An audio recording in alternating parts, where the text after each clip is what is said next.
मुंबई गोवा महामार्गावर तिलोरे इथं भीषण साखळी अपघात, तिघे जखमी. माणगाव तालुक्यातील तिलोरे गावच्या हद्दीत मुंबई गोवा महामार्गावर सोमवारी सायंकाळी भीषण साखळी अपघात घडला. हॉटेल मानस समोर सायंकाळी 5च्या सुमारास झालेल्या या अपघातात 4 वाहनं एकमेकांवर आदळली. या दुर्घटनेत एक महिला आणि 2 पुरुष असे 3 जण जखमी झाले असून त्यापैकी एकाची प्रकृती गंभीर असल्याची माहिती आहे. सुदैवानं कोणतीही जीवितहानी झाली नाही.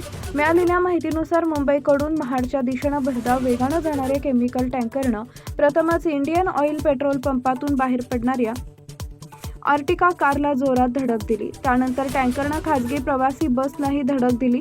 धडकेनंतर बस पुढे जाऊन पंपाबाहेर उभ्या असलेल्या रिक्षावर आदळली. अपघातात 4ही वाहनांचं मोठं नुकसान झाले असून महामार्गावरील वाहतूक काही काळ विस्कळीत झाली होती. स्थानिकांच्या मदतीनं जखमींना माणगाव उपजिल्हा रुग्णालयात दाखल करण्यात आले असून संपूर्ण घटना सीसीटीव्ही कॅमेऱ्यात कैद झाली असून पोलिसांकडून पुढील तपास सुरू आहे. टाइम्स ऑफ महाराष्ट्रसाठी रायगड जिल्हा प्रतिनिधी दिनेश चाफळकर.